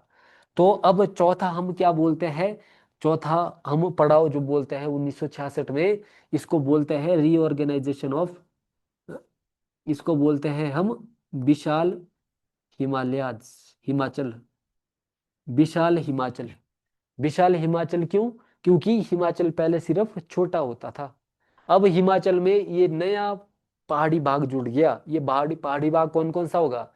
कांगड़ा, हमीरपुर, ऊना, कुल्लू और लाहौल स्पीति, और कुछ एक जो बाहर वाले एरिया है, बाहर वाले। तो इसलिए अब हिमाचल अब बड़ा बन गया है। अब क्योंकि हिमाचल बड़ा बन गया है, तो हिमाचल के पास अब, हिमाचल की जो बार्गेनिंग पावर है वो बढ़ गई है, कि अब हम बोल सकते हैं हमारे पास एरिया भी बड़ा है, हमारे पास अब आबादी भी बड़ी है। इसलिए अब हम यहाँ से स्टेटहुड की डिमांड को और जोर से रखेंगे। स्टेटहुड यानी पूर्ण राज्य की डिमांड अब यहाँ से और ज्यादा उठेगी। अब हमारे पास फैक्ट्स भी है, कि हमारे पास आबादी भी है, हमारे पास क्षेत्रफल भी हमारा बड़ा है, तो अब हम बोलेंगे कि हमें पूर्ण राज्य दे दो। और फिर इस ही डिमांड को फिर 1971 में इंदिरा गांधी के द्वारा पूर्ण किया जाएगा, और 1971 को हिमाचल बन जाएगा फुल स्टेट, पूर्ण राज्य बन जाएगा 1971 को हिमाचल प्रदेश। अब इसके बाद फिर एक और एडजस्टमेंट होती है, वो होती है आपकी 1972 में, और हिमाचल प्रदेश को थोड़ा सा आसान कर दिया गया, जिले बनाए गए, और हिमाचल प्रदेश में बनाए गए 12 जिले, 12 डिस्ट्रिक्ट, जो हमारे आज के समय में भी है। ठीक है। तो अब अगर मैं इन सभी चीज को समराइज करूं, पिछला अगर आपने भूल जाना है तो फिर भूल जाओ, अगर मैं समराइज करूं पूछा का पूछा पूरे के पूरे एडमिनिस्ट्रेटिव हिस्ट्री, हिमाचल प्रदेश के प्रशासनिक इतिहास को अगर मैं समराइज करूं, तो क्या है? सबसे पहले हिमाचल 1948 को क्या बना? क्या बना हिमाचल 1948 को? चीफ कमिश्नर प्रोविंस, मुख्य आयुक्त प्रांत। ठीक है। फिर उसके बाद 1951 को हिमाचल क्या बना? पार्ट सी स्टेट, ग श्रेणी का राज्य। फिर उसके बाद 1956 को हिमाचल क्या बना? केंद्र शासित प्रदेश, यूनियन टेरिटरी। और उसके बाद फिर 1971 को हिमाचल क्या बना? पूर्ण राज्य है। हिमाचल बना फिर पूर्ण राज्य, फुल फ्लेज्ड स्टेट 1971 को। और उसके बाद फिर 1972 में हुई आपकी रीऑर्गेनाइजेशन, पुनर्गठन हुआ, हिमाचल के सीमाएं बदली गई, और इस दिन फिर हिमाचल में क्या बने? 12 डिस्ट्रिक्ट बने, 12 जिले बने। ठीक है। ये ओवरऑल कहानी है जो हमको देखनी है इस पूरे के पूरे चैप्टर में। ये बिल्कुल सिंपलिस्टिक। अब होता क्या है कि भाई आगे बहुत सारे फैक्ट्स है, वो फैक्ट्स आपको तभी याद रहेंगे अगर आपको पूरी की पूरी कहानी पता है, अगर आपको लार्जर पिक्चर पता है ना, लार्जर कहानी अगर आपको पता है, तो फिर इसके बाद जो अंदर छोटे छोटे फैक्ट्स आएंगे, क्योंकि यहाँ पे फैक्ट्स बहुत सारे हैं, और उन फैक्ट्स से हमेशा प्रश्न पूछा जाता है। जैसे मान लो, ऐसे ही मैं आपको कुछ एक चीजें बताता हूँ कि कैसे कैसे प्रश्न पूछे जाते हैं, कि जो स्टेट और यूनियन टेरिटरी है, जब आप पॉलिटी को पढ़ेंगे, तो स्टेट और यूनियन टेरिटरी में बहुत सारे अलग अलग डिफरेंस होते हैं। मैं सिर्फ दो डिफरेंस बता रहा हूं जो आपको पता होने चाहिए हिमाचल के कंटेक्स्ट में। एक तो ये कि जो भी राज्य होगा उसकी अपनी विधानसभा होगी, उसकी अपनी विधानसभा होगी, स्टेट लेजिस्लेटिव असेंबली होगी। एक डिफरेंस ये हो गया, जो राज्य होगा उसकी अपनी विधानसभा होगी, और जो आपका यूनियन टेरिटरी होगा उसकी विधानसभा हो भी सकती है और नहीं भी हो सकती, ये जरूरी नहीं है। जैसे दिल्ली की अपनी विधानसभा है, दिल्ली केंद्र शासित की, चंडीगढ़ की अपनी विधानसभा नहीं है। दूसरा डिफरेंस क्या होता है कि जब विधानसभा है तो उस विधानसभा का नेता भी होगा जिसको बोला जाता है मुख्यमंत्री, चीफ मिनिस्टर। इसलिए जो भी राज्य है वहां पे मुख्यमंत्री भी होगा और होगा। बट यहाँ पे अगर विधानसभा है तो मुख्यमंत्री होगा, अगर विधानसभा नहीं है तो यहाँ पे मुख्यमंत्री नहीं होगा। ठीक है। तीसरा जो आपको याद रखना है वो है कि अगर राज्य है तो राज्य का जो संवैधानिक मुखिया होता है उसको बोला जाता है गवर्नर, राज्यपाल। तो अगर राज्य है तो वहां का राज्यपाल भी होगा ही। बट अगर यूनियन टेरिटरी है, केंद्र शासित प्रदेश है, तो वहां का राज्यपाल नहीं होता। वहां पे आपका लेफ्टिनेंट गवर्नर या फिर लेफ्टिनेंट गवर्नर होता है, हिंदी में जिसको उपराज्यपाल बोला जाता है। तो वहां पे होगा आपका उपराज्यपाल। ठीक है। अब मैं ये चीजें क्यों बता रहा हूं, क्योंकि प्रश्न पूछा जाएगा कि हिमाचल प्रदेश का पहला गवर्नर कौन था। तो पहला गवर्नर कौन था, तो आपको पता है कि गवर्नर तो सिर्फ और सिर्फ राज्य का होता है, और हिमाचल राज्य तो कब बना है, 1971 को बना है। इसलिए गवर्नर कब होगा, इस समय पे होगा। ठीक है। हिमाचल प्रदेश का पहला एलजी, पहला लेफ्टिनेंट गवर्नर यानी उपराज्यपाल कौन था। अब आपको ध्यान रखना है कि जो आपका पार्ट सी स्टेट है, जो आपके पार्ट सी स्टेट था जब हिमाचल, उसका भी मुखिया एलजी ही होता है, उपराज्यपाल होता है। और यूनियन टेरिटरी का भी मुखिया उपराज्यपाल ही होता है।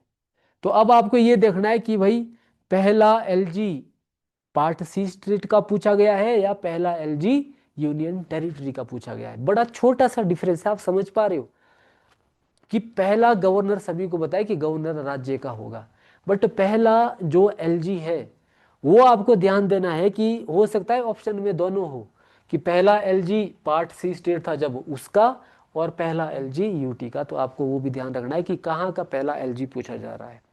ठीक है। पहला मुख्यमंत्री, पहला मुख्यमंत्री। अब आपको ध्यान रखना है कि हिमाचल के पास विधानसभा पहले भी थी, हिमाचल के पास पहले भी विधानसभा थी। तो ये देखना है कि किस समय का पहला मुख्यमंत्री यशवंत सिंह परमार थे। बट वो 1971 में नहीं, वो पहले बन गए थे मुख्यमंत्री, क्योंकि हिमाचल को विधानसभा पहले दे दी गई थी। पार्ट सी स्टेट्स के पास भी अपनी विधानसभा थी। इसलिए जब पार्ट सी स्टेट बना तो उसका जो मुख्यमंत्री था वो यशवंत सिंह परमार थे, और उस समय पे विधानसभा भी थी। बाद में आपको हमको विधानसभा त्याग करनी पड़ी जब हमको यूटी बनाया गया। एक मिनट डाउट देख लेता हूँ। आर्यन जी, स्टेट और यूटी का वैसे तो डिफरेंस पॉलिटी में ज्यादा डिटेल में देखते हैं, बट इसके अभी के लिए आप इतना देख लो कि जो स्टेट होगा वहां पे विधानसभा होगी और होगी। यूनियन टेरिटरी है, वहां पे विधानसभा हो भी सकती है, नहीं भी हो सकती है। अगर विधानसभा है तो मुख्यमंत्री होगा और होगा, अगर विधानसभा है मुख्यमंत्री होगा, जैसे दिल्ली है। अगर विधानसभा नहीं है तो मुख्यमंत्री नहीं होगा। अगर राज्य है तो वहां का मुखिया गवर्नर होता है, अगर आपका राज्य नहीं है यूनियन टेरिटरी, वहां का मुखिया उपराज्यपाल होता है, एलजी होता है। ठीक है। तो यहां तक ठीक है सारी की सारी चीजें। चलो तो अब फिर एक एक करके स्पेसिफिक होकर देख लेते हैं कि जो हमको स्पेसिफिक होकर चीजें देखनी है ना। अभी तो थोड़ा सा ऊपर ऊपर से हमने देख लिया है कि क्योंकि हमको लार्जर पिक्चर समझनी है। अब हम एक एक करके, हाँ जी, धरवाल जी रिकॉर्डेड भी रहती है। ठीक है। तो यही क्लास रिकॉर्डेड भी रहती है। क्लास की फ्लेक्सिबिलिटी है। आप वैसे तो प्रेफर ये होना चाहिए भाई कि ऑफलाइन, अगर कोई शिमला में है तो उसको तो ऑफलाइन करना चाहिए, क्योंकि अगर आप ऑफलाइन आ रहे हो तो आप अपने कंफर्ट जोन से बाहर आ रहे हो। ऐसे भी सर्दियों का टाइम है। ठीक है। अब जैसे काफी ऑनलाइन स्टूडेंट्स स्टार्टिंग में यहाँ पे आ रहे थे, तो ठीक है, जो शिमला से बाहर है आराम से बढ़िया अपने बेड के ऊपर रजाई के नीचे देख रहे हैं लेक्चर। बट अगर आप क्लास में हो, लिख भी रहे हो कुछ ना कुछ थोड़ा थोड़ा, हालांकि नोट्स बाद में मिल जाते, बट आप अटेंटिव हो ज्यादातर, है ना। तो प्रेफरेबली आपको करना चाहिए ऑफलाइन। ऑफलाइन अगर आप शिमला से बाहर है तो फिर आप करो ऑब्वियसली ऑनलाइन। ठीक है। रिकॉर्डेड तो आपको उस दिन के लिए है कि भाई जब आप ऑनलाइन क्लास अटेंड नहीं कर पाए, वो एक इमरजेंसी है। बट इसको फिर इस प्रोविजन का मिस यूज नहीं होना चाहिए। मिस यूज ये नहीं होना चाहिए कि भाई हम तो ऑफलाइन बाद में देख लेंगे, क्योंकि फिर बात का बाद ही रह जाता है। और डेली क्लासे होती है, ऐसे ऐसे दौड़ती है क्लासे। अभी स्टार्टिंग में फिर ऐसा है कि भाई आपको आदत डलती है, जब 2-2 घंटे की डेली क्लासे होगी, एक बार अगर 4 लेक्चर पाइलअप हो गए ना, उसके बाद कभी नहीं आप कर पाओगे उसको कंप्लीट। एक सब्जेक्ट खत्म हुआ, नया सब्जेक्ट शुरू हो जाएगा। ठीक है। तो आओ फिर इसी चीज को आप देखो, जो ये वाला है हमारा एडमिनिस्ट्रेटिव हिस्ट्री वाला। अब थोड़ा ना स्पेसिफिक हो जाते हैं। अभी तक तो हमने एक लार्जर पिक्चर देखी हमने। ठीक है आर्यन जी, मैं आपको नहीं, मैं इन जनरल बात कर रहा हूँ।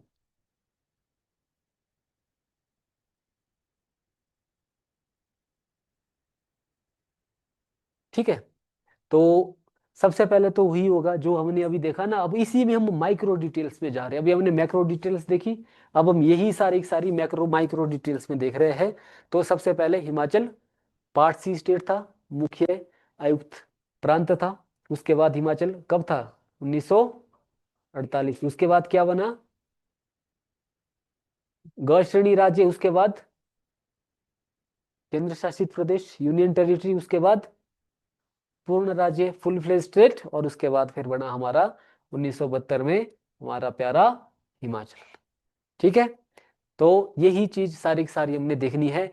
ये हमने पूरी की पूरी कहानी देख ली है कि भाई सबसे पहले स्टेट में भी कुछ इसी तरह का था।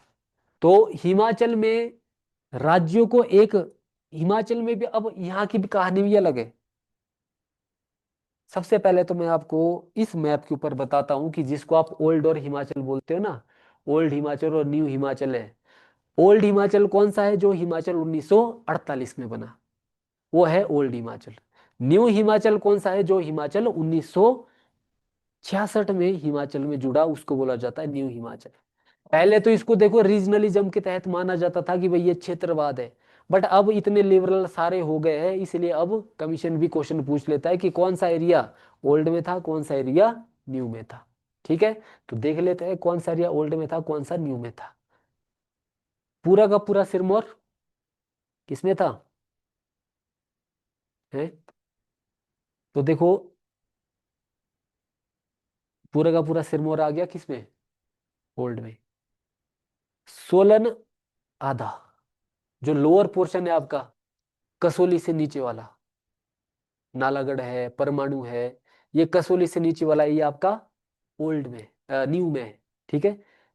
फिर इसके बाद बिलासपुर है। बिलासपुर न्यू में है या ओल्ड में है?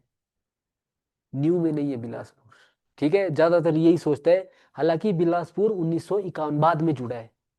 बिलासपुर पार्ट सी स्टेट था, आपके 54-56 में, 54 के आसपास ये जुड़ा था। बट ये आपके न्यू में नहीं है। अगर तो आप ये देख रहे हैं कि भाई एक 1948 के बाद है, तो उस हिसाब से ये न्यू में है। बट ये न्यू हम उसको मानते हैं जो आपका पंजाब हिल वाला एरिया था। जैसे उसमें आते हैं आपके कांगड़ा, ऊना, हमीरपुर, कुल्लू और लाहौल स्पीति। ठीक है। तो बिलासपुर को भी मैं, हालांकि बिलासपुर अलग से ही पार्ट सी स्टेट था, पार्ट ग स्टडी का राज्य था, इसलिए इसको ऐसे रखो। उसके बाद मंडी, मंडी भी आपका ओल्ड में।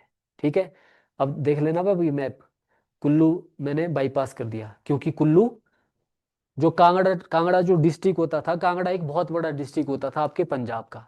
और कांगड़ा डिस्ट्रिक्ट में आज का कांगड़ा, आज का हमीरपुर, आज का ऊना होता था। ये होता था एक कांगड़ा तहसील। और दूसरी कांगड़ा डिस्ट्रिक्ट की तहसील होती थी आपकी कुल्लू और लाहौल स्पीति, ये होता था इकट्ठा। ठीक है। तो ये वाला हो गया। तो किन्नौर, तो एक तो आ गया ये वाला पूरा का पूरा किन्नौर शिमला इधर वाला। और दूसरा हो गया आपका इधर चंबा। और चंबा भी पूरा नहीं, लोअर चंबा आपका जो था, लोअर चंबा आपका जो डलहौजी वाला एरिया है, ये पंजाब में था। तो जो मैंने मैप डाला, अगर आपको दिख रहा है क्लियरली, तो ये है आपका ओल्ड और न्यू वाला। तो पता होना चाहिए, कोई पता नहीं रहता कैसे कैसे प्रश्न पूछे, स्पेशली तब। एक और चीज बताऊं मैं आपको, पटवारी में सबसे ज्यादा एस्पिरेंट होगे, देख लेना आप, रिकॉर्ड होगा इस बार का, देख लेना जो लोग पटवारी लिखेंगे, पेपर लिखेंगे। हालांकि वो पता है हम सभी को कि सीरियस एस्पिरेंट कितने होते हैं। अब जब इतने ज्यादा नंबर ऑफ एस्पिरेंट हो गए, तो पेपर होगा आपका, जो ज्यादातर चांस है, अब मैं कंफर्म नहीं हूँ, बट जो लग रहा है, क्योंकि टीजीटी में ऐसा हुआ, जहाँ पे जितने ज्यादा बच्चे हैं और पेपर चयन आयोग करा रहा है, तो इसका मतलब है कि वो ज्यादातर चांस है वो पेपर होगा सीबीटी में। और सीबीटी में क्योंकि इन्होंने बताया है, इन्होंने बोला है कि भाई अगर सीबीटी में हुआ तो फिर वो पेपर होगा आपका अलग अलग, क्योंकि बहुत सारे लोग हैं इसलिए वो होगा अलग अलग शिफ्ट में। तो पटवारी का तो कम से कम 10 दिन चलने वाला है फिर पेपर भी इस हिसाब से। और अगर अलग अलग शिफ्ट में हुआ तो पेपर हर दिन अलग अलग होगा। अब जब अलग अलग पेपर होगा तो इतने सारे क्वेश्चन उनके पास कहाँ से आएंगे। तो जब इतने सारे क्वेश्चन बनाएगा एक आदमी तो वहां पे क्वालिटी कॉम्प्रोमाइज हो जाती है। वहां पे फिर आदमी ये है कि भाई कहीं ना कहीं से कैसा कैसा एक एवरेज सा क्वेश्चन में डाल दूं। इसलिए अगर एक ही पेपर होगा सभी एस्पिरेंट के लिए तो वहां पे क्वालिटी बनी रहती है क्वेश्चंस की। जब इतने सारे अलग अलग शिफ्ट में होने वाले हैं तो उसमें फिर वो क्वालिटी नहीं रहती। ये आप अभी देख लेना टीजीटी आर्ट्स में। ठीक है। इसीलिए तो नॉर्मलाइजेशन इंट्रोड्यूस किया है। देखा है ना, नॉर्मलाइजेशन इसीलिए ही इंट्रोड्यूस किया है। इसीलिए तभी मैं बोल रहा हूँ कि भाई हमको अपनी ओर से पूरी काम करना है। हम अपनी ओर से कोई वो नहीं छोड़ना चाहते। हम भी चाहेंगे कि जितने ज्यादा से ज्यादा पटवारी लग सकते हैं उतने ज्यादा से ज्यादा पटवारी लगे। ठीक है। हालांकि है तो ये अभी है कि भाई अगर आपने थोड़ा सा ज्यादा डिटेल में जाओ तो अभी तो जॉब ट्रेनिंग के तहत लिए जाएंगे। जॉब ट्रेनिंग के बाद एक बार फिर से एक टेस्ट होगा, उसके बाद फिर रेगुलर हो जाएंगे। बट जब एक बार रेगुलर हो गए, पटवारी का ऐसा बोला जाता है कि 2 साल का स्ट्रगल होता है पटवारी का। क्योंकि 2 साल तक सैलरी भी कम होती है, सैलरी भी कम होती है और काम बहुत ज्यादा होता है। पटवारी सबसे टेक्निकल आदमी होता है। पटवारी सबसे ज्यादा नॉलेज, अगर आप किसी सबसे ज्यादा जो टफ होते हैं ना वो रेवेन्यू रिकॉर्ड होते हैं, राजस्व विभाग के रिपोर्ट होते हैं, सबसे ज्यादा टफ रिकॉर्ड होते हैं वो। हर आदमी नहीं समझ सकता। एचएस की ट्रेनिंग भी सिर्फ 3 महीने की होती है, पटवारी की कम से कम 1 साल से भी ज्यादा ट्रेनिंग होती है, क्योंकि बड़ी टेक्निकल चीजें समझनी होती है। तो स्टार्टिंग में बेशक सैलरी वाइज कॉम्प्रोमाइज हो, 12,000 हो चाहे 13,000 हो, उसके बाद फिर आगे की जो जिंदगी होती है सबसे अच्छी जो चीज है पटवारी की, सबसे अच्छी चीज ये है कि यहाँ पे प्रमोशन अच्छी है। पहले ही प्रमोशन में आप बन जाते हो इलेक्शन कानून को। इलेक्शन कानून को एलाइड वाली पोस्ट होती है। और इलेक्शन कानून को की जो अगली जो प्रमोशन होती है वो होती है सीधी नायब तहसीलदार। नायब तहसीलदार के 4 साल बाद आदमी तहसीलदार बन जाता है, जो कि एचएस वाली पोस्ट होती है। ठीक है। तो एंट्रेंस लेवल आपको लॉन्ग टर्म में अगर आप सोच रहे हो तो पटवारी बहुत अच्छा है। अगर आप ये सोच रहे हो कि नहीं शॉर्ट टर्म है तो फिर पटवारी फिर आपके लिए फिर नहीं है। अगर आप शुरू के 2-3 साल आप हासिल कर सकते हो तो फिर पटवारी फिर बहुत अच्छी जिंदगी है। चलो आओ फिर वापस। ये हो गया आपका न्यू और ओल्ड वाला। ठीक है। यहाँ पे जो डिस्ट्रिक्ट बड़े सारे के सारे, अच्छा नॉर्मलाइजेशन, अच्छा हेमंत जी बोल रहे हैं नॉर्मलाइजेशन क्या है। सभी को पता है नॉर्मलाइजेशन क्या होती है। जब वो पेपर ज्यादा शिफ्ट में होता है तो कुछ पेपर ऐसे होंगे जो टफ होंगे, कुछ पेपर ऐसे होंगे जो आसान होंगे। तो इन दोनों का मीन लिया जाता है। जो फॉर्मूला होता है वो जेड वाला फॉर्मूला होता है। तो उसमें फिर उन दोनों का जो मीन होता है उसके बेस पे फिर, अब पेपर बेशक अलग अलग हो गए तो फाइनल जो मेरिट लिस्ट है वो तो सभी की एक ही आएगी ना। इसलिए एक मीन लिया जाता है, एवरेज होता है, जेड वाला एक फॉर्मूला होता है, उसके तहत फिर सभी का कंबाइन रिजल्ट आता है। मान लो पेपर आसान आया है तो आपके नंबर बहुत ज्यादा आएंगे, और पेपर टफ आया है नंबर उस आदमी के कम आएंगे। तो फिर जब एक एवरेज वाला फॉर्मूला आएगा तो जिस आदमी के ज्यादा नंबर थे, जिसका पेपर आसान था उसके कम हो जाएंगे, और जिसका पेपर टफ आया था उसके मार्क्स बढ़ जाएंगे। इसलिए यहाँ पे उलटफेर भी बहुत होता है नॉर्मलाइजेशन में। सेंटर के सभी पेपर में होता है नॉर्मलाइजेशन, एसएससी के पेपर में। ठीक है। चलिए तो यहाँ पे वापस आते हैं। ये वाला न्यू और ओल्ड का कंसेप्ट क्लियर हो गया। सिर्फ कंफ्यूजन पता कहाँ पे होगी, यहाँ पे ध्यान रखना है सोलन में, क्योंकि सोलन आधा आधा है। सोलन में आपको ध्यान रखना है कि जो सोलन शहर कंडाघाट वाला एरिया है, यानी जो पहाड़ी वाला एरिया है, अर्की वाला एरिया है। ठीक है। अब अर्की का ही है, कोई आदमी वो भी ऐसा कहेगा कि मैं तो न्यू हिमाचल से हूँ, बट वो न्यू हिमाचल से नहीं है। ठीक है। वो ओल्ड हिमाचल से, उसको ऐसा लगता है कि न्यू हिमाचल तो वो लोग हैं जिनका पहाड़ी वाला कल्चर नहीं है। ठीक है। तो वो चीज नहीं हो तो एक कल्चरल डिवीजन हो गई। तो अर्की कहाँ पे है। चलो मैं अब इसके बेस पे आपसे क्वेश्चन पूछता हूँ। ठीक है। सभी ने अपने अपने अकॉर्डिंग बताना है कि न्यू है या ओल्ड है, ताकि एक नंबर अगर मान लो आए तो हमारा कंफर्म हो जाए। तो अर्की कहाँ पे है, हालांकि मैंने बता दिया ओल्ड में है। ठीक है। कसौली कहाँ पे, लगेगी पहाड़ी, बट है न्यू में। कसौली से नीचे जितना भी है ना आपका, वो सारा का सारा न्यू वाला है। ठीक है। नालागढ़, परमाणु, न्यू में है। ठीक है। तो एक तो यहाँ पे होती है कन्फ्यूजन। दूसरी कन्फ्यूजन होती है आपकी चंबा में। ठीक है। तो चंबा शहर।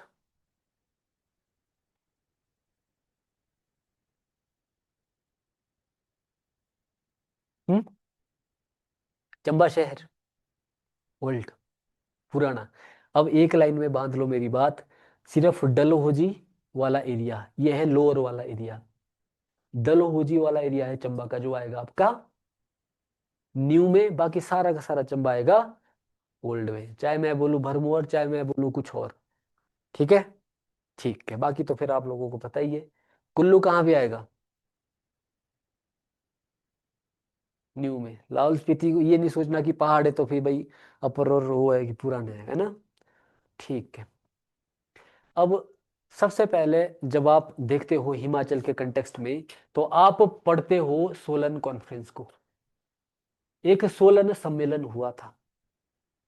देखो, एक बात, थोड़ी सी एक और कहानी सुनाते हैं।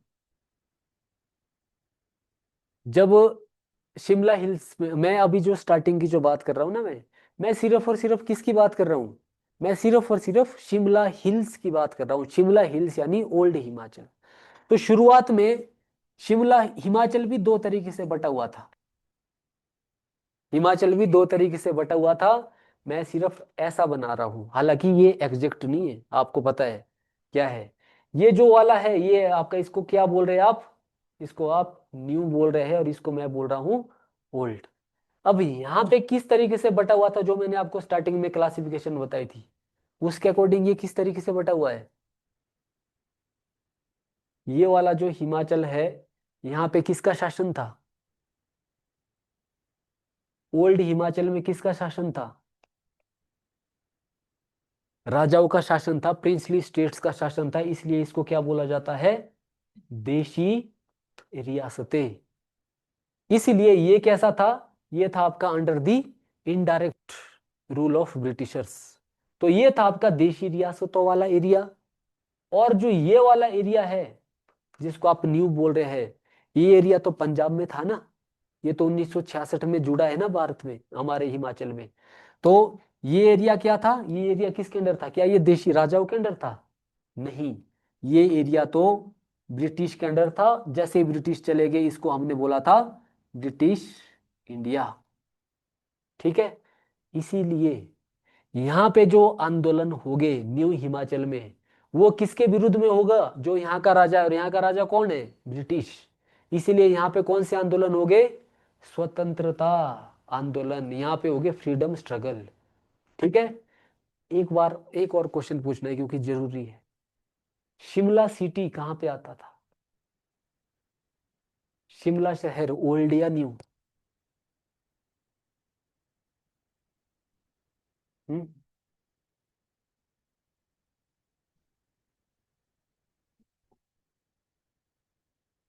हाँ। तो शिमला जो है, मैं शहर को छोड़ के शिमला की बात कर रहा हूँ, वो आता था ओल्ड में। और जो शिमला शहर है, शिमला शहर आता था न्यू में। इसीलिए तो शिमला शहर पंजाब की राजधानी थी। तो शिमला शहर आता था पंजाब में। शिमला शहर के आसपास वाला बाहर वाला सारा का सारा एरिया आता था आपका शिमला शहर न्यू में। और शिमला और इसके बाहर बाहर का जो एरिया है वो आता था आपका ओल्ड में। तो ये चीज याद रख लेना। आओ अब यहाँ पे वापस। ठीक है। अब यहाँ पे वापस आओ। वापस कहाँ पे आओ? ठीक है। शिमला सिटी न्यू, इसके अलावा सारा का सारा जो भी शिमला है वो सारा ओल्ड। ठीक है। अब मैं यहाँ पे क्या बोल रहा था कि जो ओल्ड हिमाचल है इसके ऊपर शासन था देशी रियासतों का। और जो न्यू हिमाचल है ये था आपका पंजाब के तहत। इसलिए यहाँ पे स्वतंत्रता आंदोलन हो गए। अब यहाँ पे राजा कौन थे? यहाँ पे राजा कौन थे? देशी राजा थे। सिरमौर का राजा सिरमौर का, बुशेर का राजा बुशेर का हो गया। शिमला के आसपास वाला एरिया क्योंथल का राजा हो गया, है ना। यहाँ पे आपका चंबा का राजा हो गया, यहाँ पे आपका मंडी का राजा हो गया, यहाँ पे सुकेत का राजा हो गया, यहाँ पे बिलासपुर का राजा हो गया। ठीक है। इसीलिए यहाँ पे जो आंदोलन हो गए वो किसके विरुद्ध में हो गए? राजा के विरुद्ध में आंदोलन हो गए। और राजा के विरुद्ध आंदोलन कौन करोगे?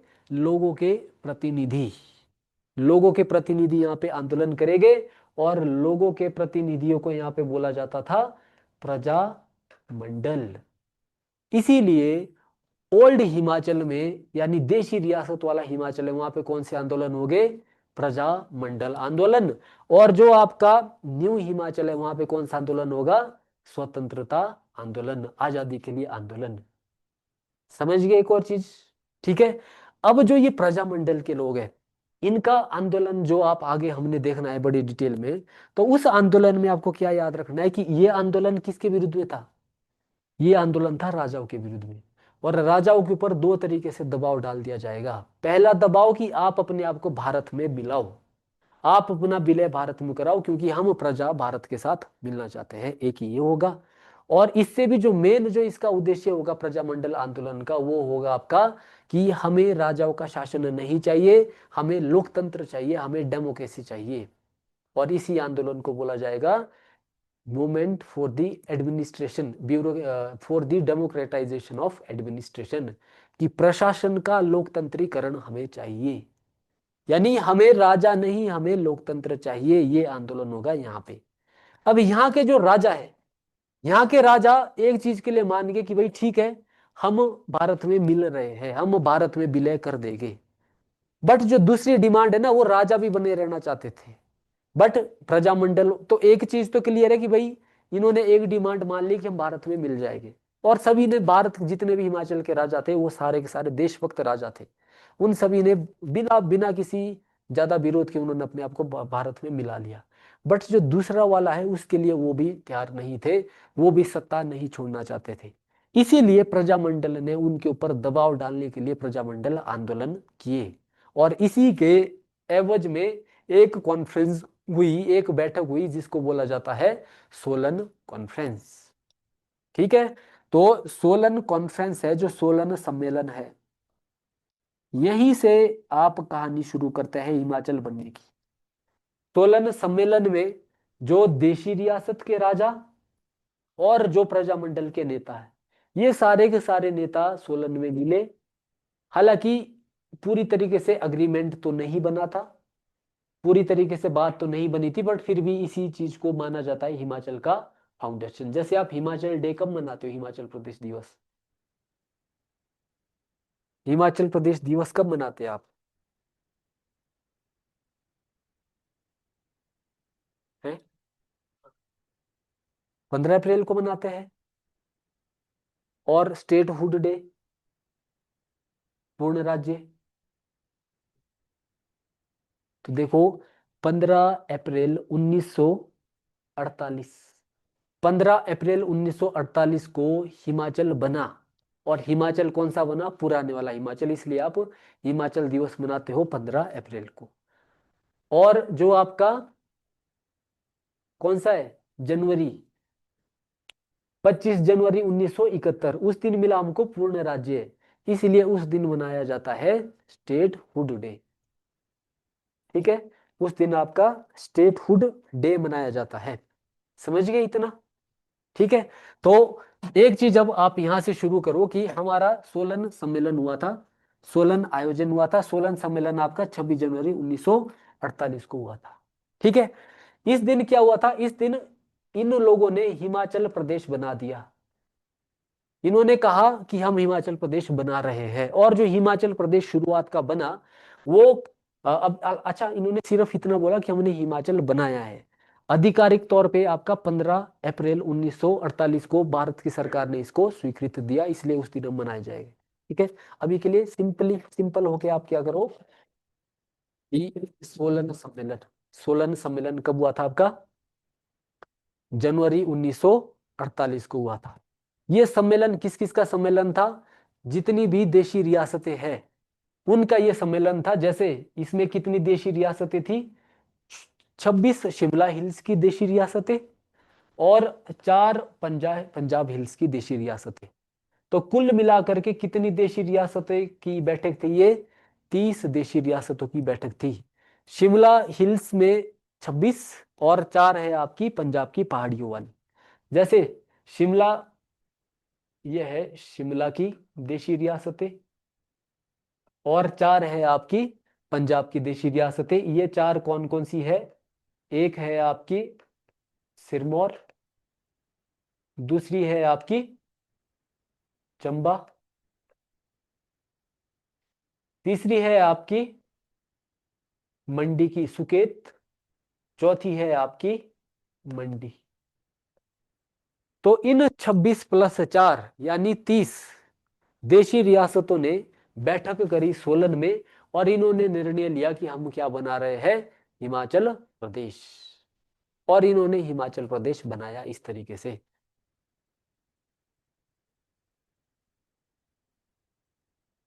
ठीक है।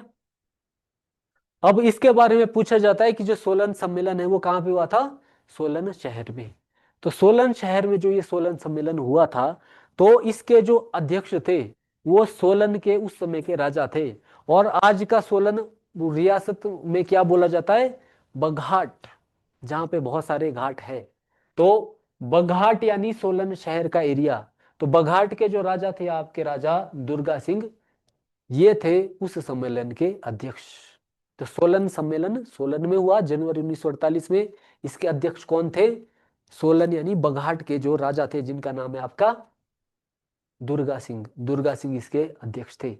और इस दिन क्या हुआ? इस दिन हिमाचल बनाया गया। 26+4 यानी 30 देशी रियासतों ने मिलकर हिमाचल प्रदेश बनाया। ठीक है। तो हिमाचल प्रदेश को फिर हिमाचल प्रदेश का नाम दिया गया। हालांकि प्रजामंडल वाले नेता यहाँ से रूठ के चले गए थे, उनको अंदर नहीं जाने दिया गया था बैठक में। क्यों? क्योंकि वो बोल रहे थे कि हमें तो राजा भी नहीं चाहिए, और वो नाम रखना चाहते थे हिमालयन प्रांत। तो नाम तो उनका नहीं चला, बट ये कि भाई लोकतंत्र। तो नाम वाली बात इनकी मानी गई कि नाम रखेगी हिमाचल प्रदेश, और लोकतंत्र वाली बात मानी गई फिर प्रजामंडल की। ये लड़ाई दिल्ली तक पहुंच गई थी। और फिर दिल्ली में फिर जो बाकी आपके प्रजामंडल के नेता होते थे, जैसे यशवंत सिंह परमार है, पदम देव है, ये लोग सारे दिल्ली चले गए कि भाई ऐसे ऐसे हो रहा है। और फिर उसके बाद फिर जब तक हिमाचल पूर्ण राज्य नहीं बन जाता, तब तक हिमाचल में एक प्रांत की सरकार बनाई गई, एक प्रोविजनल यानी टेम्परेरी सरकार बनाई गई। और इसके बारे में बहुत ज्यादा पूछा गया है कि जो हिमालयन प्रांत सरकार थी, उसके पहले अध्यक्ष कौन थे? तो हिमालयन प्रांत प्रोविजनल गवर्नमेंट। प्रोविजनल यानी टेम्परेरी गवर्नमेंट। जब तक पूरी सरकार नहीं बन जाती, तब तक के लिए काम चलाओ जो सरकार, उसको प्रोविजनल गवर्नमेंट बोला जाता है। तो हिमालयन प्रांत अंतरिम सरकार है, इसकी स्थापना करी गई। और इस सरकार के जो मुखिया है वो कौन बने आपके? शिवानंद रमोल। शिवानंद रमोल इसके मुखिया बने। और इस सरकार का जो मुख्यालय है वो आपके शिमला में बनाया गया। और ये भी पूछा गया कि भाई जो शिवानंद रमोल है ये कहाँ से संबंध रखते थे? तो ये सिरमौर के नाहन से ये संबंध रखते।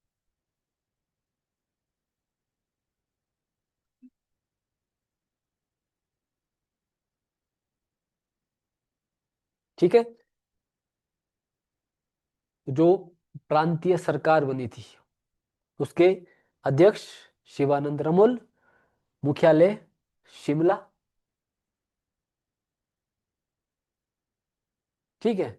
और फिर उसके बाद फिर हिमाचल बनता है। चलो ये सत्याग्रह वाली कहानी तो दूसरी कहानी है। उसके बाद जो दूसरी सम्मेलन होती है आपकी दिल्ली में, वहां पे फिर बीपी मेनन और बाकी प्रजामंडल और राजाओं के बीच में एक सामंजस्य बनाया गया। और उसके बाद फिर आपका एक हिमाचल के ऊपर एग्रीमेंट बनता है। और इसके बाद फिर आप हिमाचल मनाते हो कब? 15 अप्रैल 1948 को। क्योंकि 15 अप्रैल 1948 को हिमाचल प्रदेश मान्यता मिली, हिमाचल प्रदेश बना। और हिमाचल प्रदेश इस दिन क्या बना? Chief commissioner province. ठीक है। मुख्य आयुक्त प्रांत, इस तरह के इस दिन हिमाचल बना। तो आज के लिए इतना ही देखते हैं, बाकी कहानी फिर कल आगे कंटिन्यू करेंगे स्पेसिफिक पॉइंट्स के रिगार्डिंग। ठीक है। तो अब आपकी मैथ वाली क्लास होगी। कोई भी डाउट रूट है तो आप मेरे से, कोई डाउट है तो मेरे से पूछो, नहीं तो फिर मैथ वाली मैम से पूछ लेना। ठीक है। एक एडवाइस यही है कि भाई मैथ, चलो अभी तो थोड़ा सा ये होता है जब मन बना लोगे एडमिशन और बाकी चीज वाला, अगर एक बार एडमिशन ले ली है और एक बार एकेडमी आ गए हो तो फिर आपकी खुद की रिस्पॉन्सिबिलिटी होती है कि आप किस तरीके से टीचर का इस्तेमाल करते हो, टीचर का फायदा उठाते हो, और स्पेशली ये चीज बोल रहा हूँ मैं मैथ के रिगार्डिंग। ठीक है जी। तो इसकी रिकॉर्डेड भी बिल्कुल अवेलेबल रहेगी, ये वाली तो खैर आपकी यूट्यूब में भी आ जाएगी, ये वाला तो, ये तो फ्री की आपकी क्लास आ जाएगी यूट्यूब में भी। बाकियों की फिर रिकॉर्डिंग आपकी ऐप के ऊपर ही मिलेगी। ठीक है जी, all the online students. Admission लेनी है अनुज जी, तो आप एकेडमी के नंबर पे कॉल कर दो जो भी है, और फिर मैम से एनरोल करा दो। ठीक है। अभी आप दूसरी डेमो क्लास लगा लो मैथ वाली, मैं कल मिलता हूँ आपको। ठीक है जी।